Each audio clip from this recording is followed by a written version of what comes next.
Nsia abo aha eye ADOM 106.3 insura 104.5 ena asempa 94.7 ena ye damem ne da super weekend news ebrena so no ye no bade na se aye ne pene na dum nipa bebre ne nyom shafi yase ya ba bedru openi mabosom yimu na se na ye ne da to so dum na atome na atowa na ne asedan kwan ye de ema obade no ene ne dini ye beda na se ye pa na ensema ye de eba no edoso ye ensem no de bedi mu akotene ye de bebo wo amane amampani John Dramani Mahama ene wode ato akuafo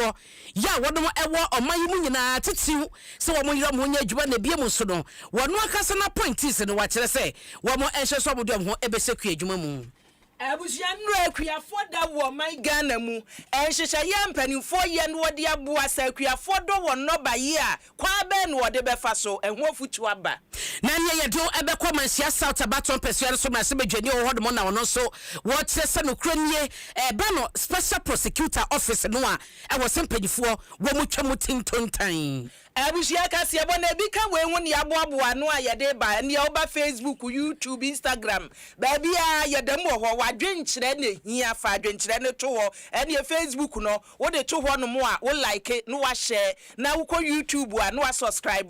DBS fo so ne da wase nchense papa e wodwa so DBS se wasida ya wie edu moso no a na wo hia DBS achitaye kwana kwajibi wo de border no so a wo be se brono kra wote so no wo nchense na ye soronko bia de dem na de ende den so a abusia nya no nko sankre bros pavement bros ni nyira DBS de bia ba enkran chakra de kumase one branches no ebi wo ho no mo na kenkafo a mote ye ne anopai wo kaseboi mu eye me akuya boachi wa yi ADOM JP ena fei abina pokuwa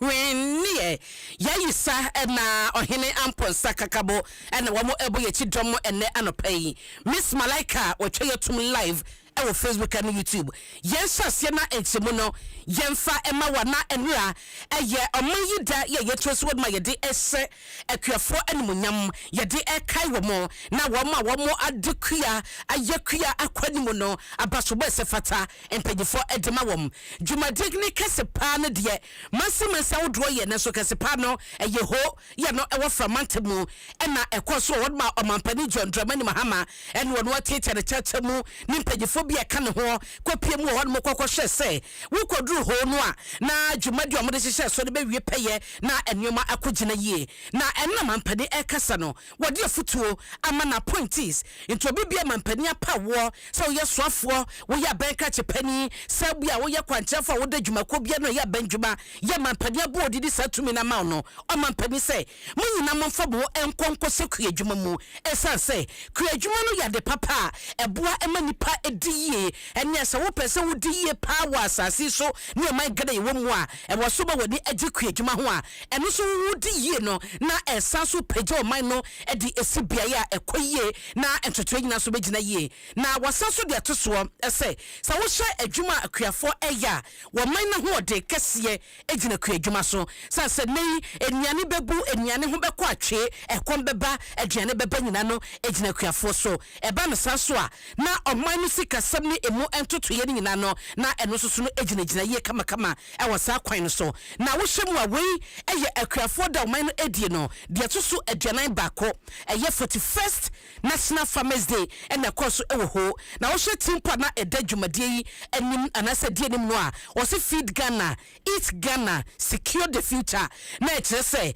yankasa ye hwe se oman ni mu no ye bibia ye die didi dwuma nyina no eye Ghana de no na ye sanso esiesi ye dache ne se ebekɔ enkai papa akuafa hodoro woma womudo womo so wo enfuo eye efo ho nyoma ne akade bebre no ano ena womo esie mu a sadai ekoso ema ne die no so eye kama ewo ho empotem honom na omampani afutuo dia wode ama so omafo ebeje na womene na kuadwuma koso wono akase na point se de bia ye adwuma no eno ena wo se mu kena se womofo ne hwe na mo emfa enya adwuma na wo hwe mu a opanyi Abraham Kwaku do say you know if you call a firm place and na overall Ghana nyina wanya emfie no adwewotwem ye no panyifo bo ne dini say wo panyi Abraham Kwaku do say ya wono nya fie de wotwem ye no wono na dwuma so ani kradwuma oyeye chese odi gu akwaso no aso de panti Ghana nyina no ahenche no ye de aso no a eno na eya basobo ene migie ewo ho ebradwumade no ekona wiye yada so agina kuafo dan mu efise ndura se wo hwe Ghana frapoye besi atoye mantam ahodo adunsia se ne akuafo atutu wontom aguso ne ye wo hyefugu jalabi agina mu wo bia chese die ne de mabo na wo hwe nnoba ya hodo so a wo manfo de kire se Ghana ye gina ye naso wo kuayom na se enrada na akuafo adi Ghana fo nyina so holiday yi ne okamwo ne onkamwo obi agibi na de ba ko akuafo su da eya kwai ya sebere so se noba yi watwa ehin wode fa na koyere enra Ghana mampani ne nkasa yemu no ba ko de atoa so ne se fragmentum akwaye woho no mu a enye no wo se ba wabai wo meye se bia wo be mafa senfa amanyi omanya wo ye mampani wo muwe no ba bia wo sa kwaye yi akwaye wo behwe no aye ho adwuma ba bia wo se yi akwaye wo behwe no aye ho adwuma wo behwe no watoto niema na fragmentum so wo chefe sese wonya no mampani che se wontwa wonya wo de be ma won wo se akwaye akure no so beboa ama akuafo watwe won no ba awie hin wo de kuro ni nyina tumi adi mu no mampani che se ebeye dwuma na ne ehia ne abotre na fragmentum bo hye no senior mampani ekanwo yentie mra. Acknowledge our farmers, hard-working farmers, and especially organizers for choosing the Volta region to host this Farmers' Day. That was the peak of partisan politics. I've been to Volta region several times since my inauguration as president, and I have assured the people of the Volta region that as long as I remain president and the NDC remains in power, we will make sure that the Volta region always gets its fair share of the national cake. Recently, we launched the Big Push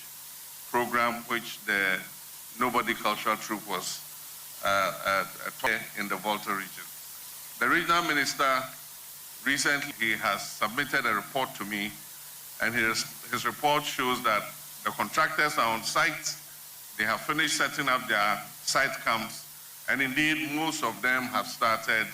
the work. I'm sure that by the time I come back here next year or within 18 months, most of those roads will be nearing completion and we'll have the opportunity to commission them.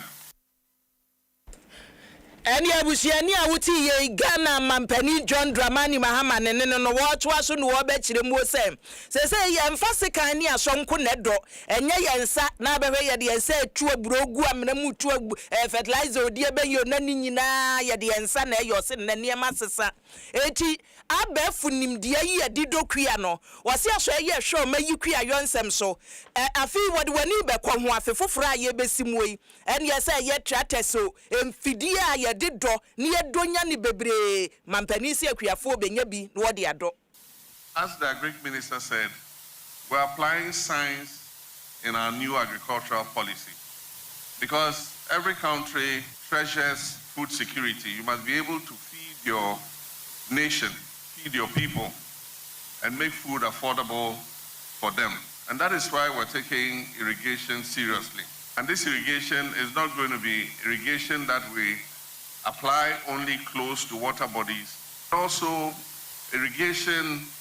in places that are not close to water bodies because we can use underground water for irrigation. And so the Ministry of Agriculture is going to distribute solar water pumps. And so even if you have a 10-acre farm, so that you can do year-round agriculture, you don't need to clear 40 acres of land. 10 acres of land, you'll be able to produce the same amount of food that you produce on 40 acres. Because as you harvest, you are planting. As you harvest, you are planting. And so if you're able to plant and harvest 3 times a year, you can imagine the amount of food that you produce. And so government will continue to support farmers. Abusia se akuafo betumi adon ka enya se gise nsu atonko an ye do ensu to ensu anto nanka ensu taye wohonom a akuafo se biguso ne yetimi de do eho anohoba na mampani ebo akuafo yi enya na ye fi ho ni ne potem adwumade ne kase pa akoso a na ye bese akonfifiri mantemu na banka tepede wo efutu ye no ewo enfifiri mantemu ye Reverend Arthur Mensa wano so de ato abambofo ahodo nyina nim titunu wo mo efutu adwumafo wo mo ewo mansi no atena ye eno da nchen so a wo so bibia wo abandwuma mu a eno no wo potem hodom no anka de bebo ye pa ne se wamudrum ho beseku adwuma mu na aboye na oman no anya duane no ama na kodru se de yenya no adroso ama ye krabi ko obi man so a ede sika eba na wasanso de atu schools awodo a ewo efutu manse ni mu nyina se wo so wasudie ewo se schools awodo ni nyina so ko pensase ya sansase no wamudi beye kua na ne de wo mo eduedie enwa no wo mo ebeye so a na no so no wo mo de anyan na bibia no enkoba se ye koto wo fa wo mfitire no ano wonya de wode wo ma ene school kwadai ebedie eye nam so a ene obowure mu no say ya ponchi na wokumo say nantwe na wokumo na de wo ho odin besoso no wo so wo de aba enti wo koto abonte de ne kra na kitwa bi ena woto ede aka ho ensem wo nyina betodwa ebra na ye Reverend Arthur Mensa okasa ewo kuafo nyina eda kase a enra oman Ghana ediye na ye de toso aduanan baako na eno no ye efutu fa ho no wo modi omudi ye no de sa de sei eto wo manim asamba ko so saka ka ho ne se enkokon ketenkete no eyade ba ko bebo ye pa na se eboa so dia na ekese entakramo ye krafro obi man so ede ba Ghana titiw ne enkokwa na etaki mo ne krokro ne ade no wosin no eto betwa eto ntwempa esobete entakrafo na wo mu eye enkokwa no enye wo mu Ghana hase no wo mu benya atofo so ba no na ebie wo mu enyumu wo se yeso de kese Ghana ni bia mfanto de ho so amanyoni bia emfanto de ho so na oman no enya enuane mroso a yebetumi akrabi. The learners and the peoples to enter into agriculture. That's a challenge. That's a challenge to me also. The coordinating director, whether you like it or not, all the staff will get the farm, a very big one, and we'll start farming. You would do a bunch. Brazil. Ancha cry, would you bunch, you do Brazil, you do you are not only playing the culture, whatever. This is a challenge to you that the best group will come from Ompe next year. This is a challenge to both the MPP. How will you feel? There were MPP farms, there were NDC farms. MPP would be a grown. Then the prisons, there were prison farms, there were narcotic farms, there were the police farms, there were the chief imams farms, there were the council of churches farms. There were MC farms, there were Nei Gati the seventh farms, so that we can boast that indeed, when it comes to the Futu municipality, we are the best. That's a challenge to all of us. Opania wotene kai eye Reverend Arthur Mensa abanka chepania owo efutu mansini mu wonfifini mantemu ebushia super weekend kasi abon wasugusu awutie wo asante mantemani enhiro 104.5 yedem asempa 94.7 FM ye won kran ena tom 106.3 FM so na yentinsi agudie mu nsem mu kakra ese de ewunim se kwa no abie ekwa da mu se te wo magana wiase mansa nyina gokansie World Cup no Ghana ekobi wani ahwiase na Ghana de ye namu kurei na toda ye de no bekasa ye ekọ enso mekobi ye nkọ no kwa edu wonom na akọ ba bi embezi me ekọ no makopa krata ye am de bekọ a wonom de ye amanfo sika di free ye mankọ na eno ho asem ena sofo a wo hwe wo mayi ye ne amna ne ntoto ye nsem so Samuel Okudja Twabla kwa akire mu se woni ewo embassy ahuru onu mu atwetwetwe nkommo mpanimfo atititi nkonwa mu a ukwa no makunkum omanim majigana fosi kadie wase we die World Cup ye nya ne sa kura panimfo ne omo akasa na nya no nko sandi paso ebekọ no wo mo meye nyiyimu nka so ebia muslimufo nko an na ekọ akristofo nko an na ekọ kasa boyifo na ekọ woni e wonkra nko an na ekọ so omo nya ne sa wo mo di omani beto fam wo biada senne fata na wosi okobi World Cup no ene wo bia be kobi ukọ abeba nka ho wo bia be kobi na ntotuyo se mpanimfo aye no wo kire mu na wo twi mu. The foreign ministry wishes to assure the nation that we are negotiating very good terms, where as members of parliament, all of you should be excited about this. Your constituents will have good representation at the World Cup. We will make sure that all Ghanaian soccer fans, regardless of political colorization, regardless of how you vote, regardless of which part of the country you come from, there will be full representation. We will make sure that Ghanaian soccer fans all over the country, irrespective of political persuasion, you have some good presence at the World Cup. And we are all watching the draw, looking forward to the draw on Friday, December 5th. And we hope that wherever Ghana is camped, we will put in place the needed consular arrangements to ensure that Ghanaian soccer fans are well protected. But I thank honorable members for the support. Busiana say draw no dia ya dura wie sem ka cho say na watwi no odi asem no tuudwa eti say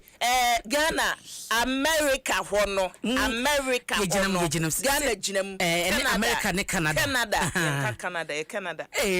Canada so ye ginamu unim slangi a say we no edwomo a Ghana for de kwa ne yari tutu ye nan send ye boro for ko yari tutu ye nan send ye boro for ko ye ko na emom ye womu ne say ukwa abeba ye beba obia beba ye tie bia wa ma ene ye papa yi wo twon say ya no wo do wo ba na ne womu ni e countries no drone ni ewo hu mu World Cup ni ohu group L ni ya mam sha se free ho Croatia ne Ghana ye no Croatia ne Ghana Croatia for number about say ye be show me nkasa first no de no mo bo pa o de e ball mu ni onima na ye be show ye bisa bibia be ka ye be show David JPT team na ho den na me be ma analysis no de tie say those days na ye Black Stars gina dabi na ayi ase Michael Essien mo ni squad no wo mu no sabre no o de ti na me kire no sabre no na Croatia wo so bu gina mo na so pa ba se no bebre na tete atop players no bebre na o ma brebre na o da so o enkasa o say o da so Michael Essien Jordan ayo abusia nderiye England so ye ne Ghana e be sa bo eno no ye 17 January 2026 eni ne ye sha sentem ye ne England abrofi English abrofi ye ne ombebo group de na me bobo ba bi Ghana ye wo no ena ye be sa bo 17 January eno no ade na June mbo na ka say June mu na but we tire ye June na nka nye nwanwa tuma cho sabo mi ni nwanwa na no anje so nwanwa 17 June 2026 Ghana ye gina kono na manya ye ne wo bebo no ye ne Croatia bebo ye ne England bebo ye ne Panama so gina mu dendende eti chese ye beto se ko ye nimu dia ene ye timu sa ye beba de so ye mantem na emo da dia nkasa ye kwaje cap na ba ye kwaje cap no ti wo she group L na ye fala magana Black Stars enti do ho do ma na vim what ya say so ye sha se nko akoye US ne Canada nko ade ye wo se yetimi qualify from group stages ojidi nya sa amen ye gidi nya sa ma ye amen ye pia ko ye tu akwa na ye tu abusia damasi o anope mu jibritie ye hwe live wo Facebook and YouTube a ehira na nkamo ye damasi ensapremo to a ene wote se ye sa bomu aba na che se ye sa base ya de premto breakers ye bo super weekend ye no ye de abremo ye damasi ko mensa great Alex ene young Emirates ni omo aka na de wusu yen sha se mo bo no wo wuro ni sio wa bo edi asem no no mfa su ni yachi mpesa ye susa no do ma me ko ba bi na de su hey fa wo bad luck bi a me di machi fa bad luck bi a me di yachi me su ni yachi rasa ni opani wo di aba abna yenko ye akira yede wasi nka beka wie yede wasi anopa yede amagye so ene abena pokoa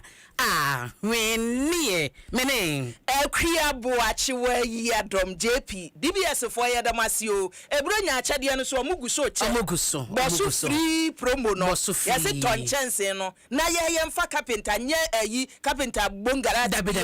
carpenter wodimu bosu anu aboso adan mesin bodan so ada bekas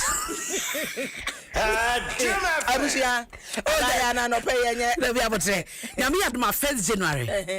strictly high life Adom FM de ba so wala Palm Royal Beach ye hia so benya atade fita no obofo na adim just say na anigye no wom DJs no na mani age ye ka DJ Billy Ocean enye easy na ye mia nkasa DJ and Dusty na high life and Dusty jina mu nkasa na che say ni je nko nti no ayo so next week de na ticket ne ho nsema beto abonten na mze say so no tables no ye wo platinum ye wo star wan nti de wo to a ya hyehyɛ so ama ho bibia wo so na te ho oni abusua no afi yabre afi makache mo say 31st ni duru a ni na nyame waye bio jump over duru ye kura waye bi crossover ba ade ye duru no afi de ye ndwompo crossover ebeden we are boo fast over afi de boo fast over ni esie pa nyame adi ye ho afofinti sebre no so ni esi first no mu a boo fast over e wasa over ni adi na ye ni asa ita kwa mu amwo obi man so amobeba fie no ya mo fa nhyɛ mo calendar no so why it's a 1st January Adom FM strictly high life La Palm Royal Beach yes Palm Convention Center ehwa na yegina mu ye behwe wani mu ye da wase adopo ya ma monitor ye yisa oba panyin ne boy yechidom na Miss Malika gine chefita Alda Adamu wono so otwa yetum live on Facebook and YouTube ebi wa kohwe woyina ponsa kakabo watachire mu ebe ya ye da se so ojebre ma me akua genke ma ba NSC akumi ayi se atimu nchi eyenne eti ya mabusia nyina ya akọ no amehwe video bro the helicopter dia mu no kodru wenchi emu no kodru ma ye chajo okọ Adom FM ye page ho ayeda ho ya oni nyame nkọ amen na yi yo no ne ebe free mu aba bi apremoto a ye di bi ba me da CJP ya kra ho Adom FM Yasadia Bobby Morgana for Brunei DBS Industries Limited for say one more